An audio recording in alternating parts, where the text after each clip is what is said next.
우크라이나에는 가장 강력한 탈러시아화 기계가 가동된 지역이 있습니다. 믿을 수 없을 만큼 저주받은 곳입니다. 이 지역에 온 러시아인들은 모두 이상한 일이 일어나고 있음을 압니다. 으스스합니다. 강력합니다. 하늘과 땅의 기계들이 사냥을 하고 있습니다. 전선 뒤에 이들은 앞에 있는 동료들이 돌아오지 않을 것을 알고 있습니다. 여기가 우크라이나에서 가장 집중적으로 표적이 되는 곳입니다. 지옥에 온 걸 환영한다, 푸틴의 졸개들아. 여기서 살아나가는 사람은 없어.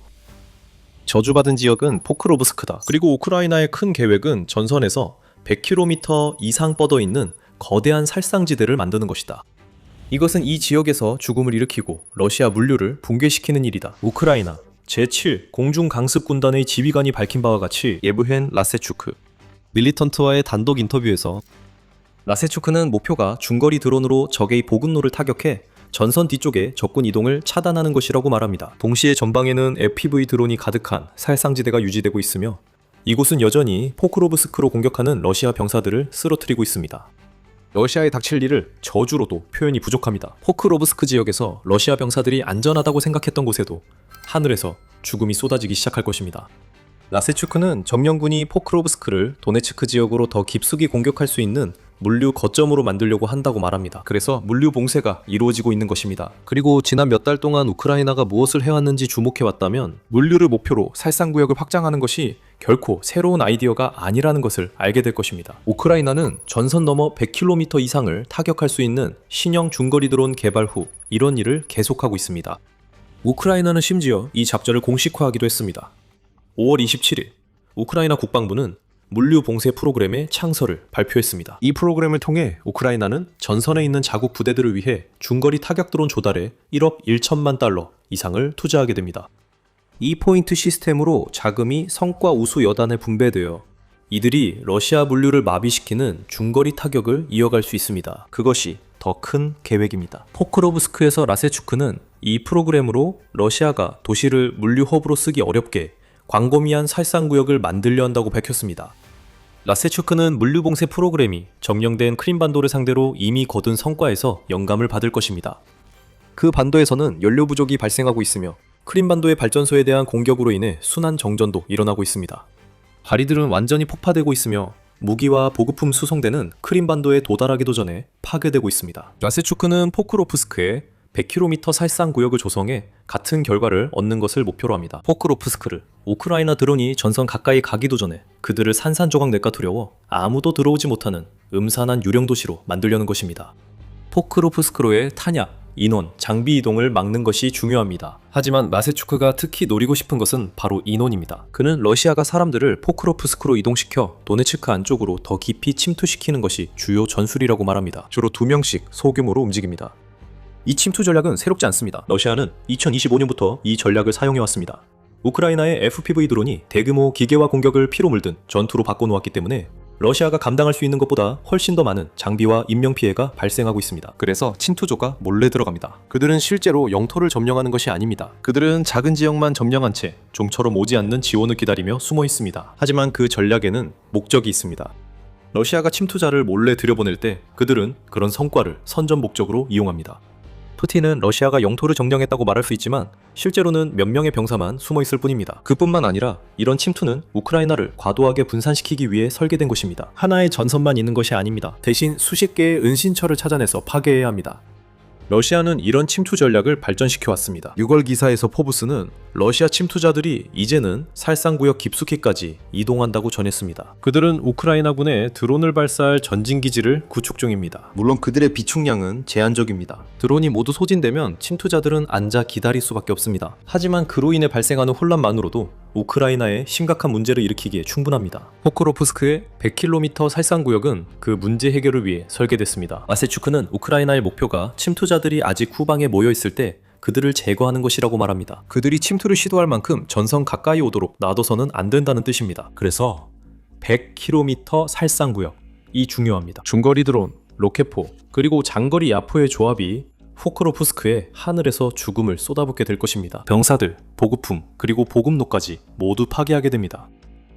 당신이 러시아 군인이라고 상상해보세요. 당신은 이런 소식들을 전혀 듣지 못했을 것입니다. 당신의 지휘관들은 가능한 한 많은 정보를 당신에게 숨깁니다. 왜냐하면 그들은 당신이 아무 의심 없이 명령을 따르는 고분고분한 군인이 되어야 한다는 것을 알고 있기 때문입니다. 하지만 당신도 포크로브스크가 죽음의 구역이라는 걸 알고 있습니다. 동지들이 도시를 점령하려다 이미 하나둘씩 죽어갔습니다. 그리고 전선 자체가 당신을 순식간에 파괴할 드론들로 들끓고 있다는 것도 알고 있습니다. 그래도 당신은 안전하다고 느낍니다. 아직 후방에 있고 전선으로 밀고 들어가라는 명령도 아직 내려오지 않았으니까요. 잠시나마 안도감을 느낍니다. 그리고 그 소리를 듣게 됩니다. 드론의 윙윙거리는 소리. 잠시 근처 드론 부대가 우크라이나 진지를 폭격하려고 무인기를 보낸다고 생각합니다. 하지만 곧 폭발음이 납니다. 또 다른 폭발이 이어집니다. 그리고 또 하나가 이어집니다. 드론이나 로켓이 돌진해 올 때 안전하다고 믿었던 곳에서 공격당하고 있습니다. 깨달았을 땐 이미 늦었습니다. 당신은 우크라이나에서 가장 집중적으로 표적이 되는 곳에 있습니다. 그리고 당신은 살아서 나갈 수 없습니다. 이제 가장 중요한 질문입니다. 우크라이나가 이 100km 킬존을 가동하기까지 얼마나 걸릴까요? 우크라이나는 이미 그 길을 잘 가고 있습니다. 공중강습군단 이 라세추크가 언급한 킬존을 만들 준비가 거의 다 된 것으로 보입니다. 밀리타니는 이 군단이 이미 필요한 경우 경, 중, 대형 탄두를 장착한 중거리 드론을 배치할 수 있도록 인력과 조직 구조를 갖췄다고 보고합니다. 이것은 현명한 조치로 군단이 목표를 식별하고 필요한 화력 수준을 판단할 수 있음을 의미합니다. 따라서 수킬로그램의 폭약으로 제거 가능한 목표물에 더 강한 드론을 쓰지 않습니다. 7월 7일 군단이 FP2 드론을 대량으로 인수했으며 이미 포크로우스크 방향에서 점령군을 상대로 성공적인 타격을 가하고 있다는 보도가 나왔습니다. 라세추크가 곧 다가올 것이라고 말한 킬존의 규모를 만들기 위해서는 바로 그런 종류의 드론이 필요합니다. 5월 업그레이드로 200kg 탄두 탑재가 가능해졌습니다. 이 드론들은 파이어포인트에서 제작됐으며 무거운 탑재물을 싣고 최대 370km 이동 가능합니다. 이 드론들은 제7 공중강습군단이 전선 후방 깊숙한 곳에 견고한 목표물을 제거하는 데 쓸 것 같습니다. 다른 중거리 타격 드론도 군단 무기고에 추가됐거나 이미 도착했지만 아직 공개되지 않은 듯합니다. 중요한 점은 7 공중강습군단이 이미 중거리 타격 드론을 보유하고 있다는 것입니다. 즉 100km 살상구역이 이미 활성화됐다는 의미입니다. 라세추크가 말한 것만큼 광범위하지는 않더라도 말이죠. 포크로브스크 점령군에게 곧 닥칠 일입니다. 우크라이나는 러시아가 포크로브스크를 물류 거점으로 사용하거나 전선에서 진격하는 것을 극도로 어렵게 만드는 다층 살상구역 구조를 만들 예정입니다. 우선 지금은 대부분에게 익숙한 유형의 살상구역이 있습니다. 런선에서 최대 30km까지 뻗어있는 그 유형의 살상구역은 FPV 드론으로 가득 차 있습니다. 러시아 병사의 진격을 늦추는 다른 방어 수단들과 함께입니다. 대전차오, 철조망, 지뢰, 용치 장애물은 모두 우리가 전통적 살상구역이라 부르는 방어 체계의 일부입니다. 러시아 병사 진격을 저지해 사살하는 것 외에도 방어 시설은 병사들을 함정으로 유도하는 데에도 활용될 수 있습니다. 이런 살상지대는 포크로프스크에서 계속 남을 것입니다. 그것들은 새로운 살상지대와 합쳐질 뿐입니다. 전선에서 약 30km에서 100km 사이에 중거리 드론이 피해를 주는 곳입니다. 이곳에서 FP2 같은 드론이 활약합니다. 드론은 군수 보급망, 지휘소, 병력 집결지 등 다양한 목표를 타격합니다. 이로 인해 전선 공격이 약해질 것입니다. 30km 살상구역은 여전히 제 역할을 하지만 침투자 압박은 줄어들 것입니다.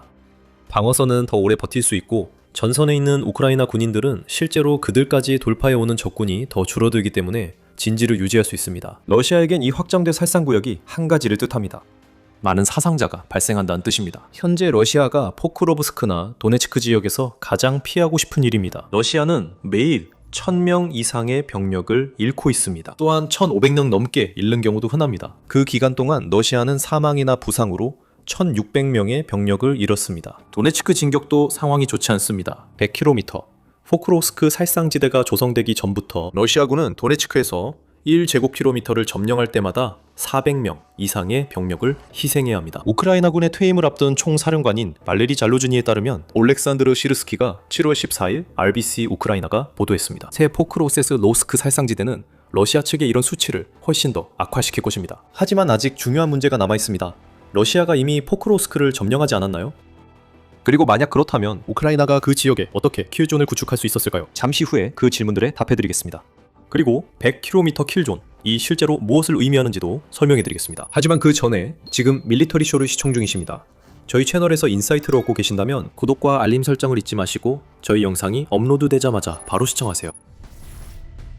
자, 포크로우스크. 러시아가 이 도시를 점령했다고 주장했다는 점이 중요합니다. 지난 12월 러시아는 포크로우스크에서 우크라이나 방어선을 돌파했고 그 도시를 공식적으로 점령했다고 주장했습니다. 이러한 주장은 2025년 날에 있었던 새로운 평화회담과 시기적으로 의심스럽게 맞물려 나왔습니다. 러시아가 평화회담에서 유리하려고 포크로브스크에 대해 거짓말하는 것이 곧 드러났습니다. 블라디미르 푸틴의 궁극적 목표는 도네츠크 전체의 장악이며 주요 도시가 함락된 것처럼 행동하는 것은 도네츠크 방어선 붕괴가 불가피하다는 그의 허세를 뒷받침하는 역할을 했을 것입니다. 러시아는 12월 포크로브스크 점령에 실패했습니다. 심지어 최근인 5월 18일에도 우크라이나는 여전히 도시 북부 지역에 진지를 유지하고 있었습니다. 하지만 그 진지들은 점점 차단되고 있었습니다. 우크라이나의 상황은 포크로브스크에서 확실히 좋지 않습니다. 특히 이 지역의 이름을 딴 도시만을 놓고 본다면 더욱 그렇습니다. 하지만 그게 바로 요점입니다. 포크로브스크는 단순한 도시가 아닙니다. 이것은 러시아가 도네츠크에서의 야망을 더 추진하기 위해 여전히 돌파해야 하는 전체 지역을 의미합니다. 포크로브스크에서 격전이 계속되고 있습니다. 이곳은 러시아의 전선 전반에서 가장 격렬한 공격 대상 중 하나입니다. 7월 20일 매추는 러시아가 지난 24시간 동안 186건의 전선 충돌을 일으켰다고 보도했습니다. 포크로브스크 방향에서 25건의 공격이 발생했습니다. 이는 전체 전선 공격의 8분의 1이 넘는 수치입니다. 한 지역에 집중되어 있다는 뜻입니다. 유엔에는 포크로브스크 방향 공격 건수를 조금 더 적은 22건으로 집계했습니다. 하지만 3건의 전투가 진행 중이라고 덧붙였습니다.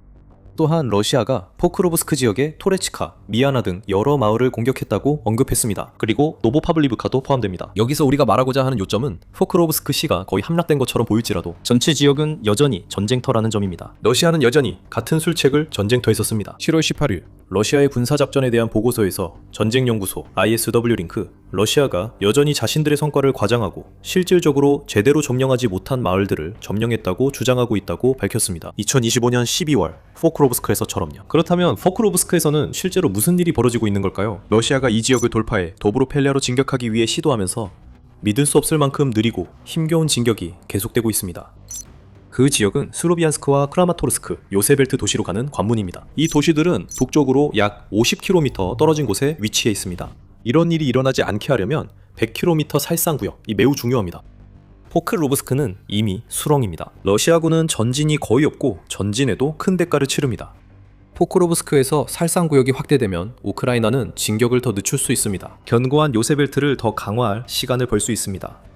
이 지역에 중거리 드론이 도입되면 러시아 후방이 약화되어 포크로브스크에서 반격의 기회가 생길 수도 있습니다. 우크라이나가 도시 전체는 아니어도 일부 지역은 해방시킬 수 있을 것입니다. 그렇게 확보한 지역을 요새화하고 이를 이용해 살상구역을 더욱 깊숙이 확장할 수 있습니다. 우크라이나는 또 다른 점도 고려해야 합니다. 7월 6일 뉴 보이스 오브 우크라이나는 러시아가 포크로브스크를 북쪽 병력 집단의 지휘, 물류 거점으로 삼으려 한다고 보도했습니다. 다시 요세벨트가 언급되었고 특히 크라마토르스크와 슬로비안스크가 강조됐습니다. 이를 위해 제7공중강습군단 소식통이 매체에 밝혔습니다. 러시아군은 최대한 많은 병력과 자원을 포크로브스크로 모으려 하고 있습니다. 당시 공격이 둔화되는 와중이었습니다. 그 장교는 계속해서 말했습니다. 적은 포크로브스크에 병력 집단의 본부를 두려 합니다. 어떤 의미에서는 논리적으로 보입니다. 더 서쪽을 보면 그곳에는 큰 도시가 없습니다. 그리고 그 다음 도시는 이미 파블리브카입니다. 한편으로는 러시아가 이 거점을 만드는 것을 허용하는 것은 우크라이나에게 나쁜 소식입니다. 하지만 포크로브스크의 병력이 모이자 우크라이나는 기회가 있다고 봅니다. 포크로브스크는 작은 도시입니다.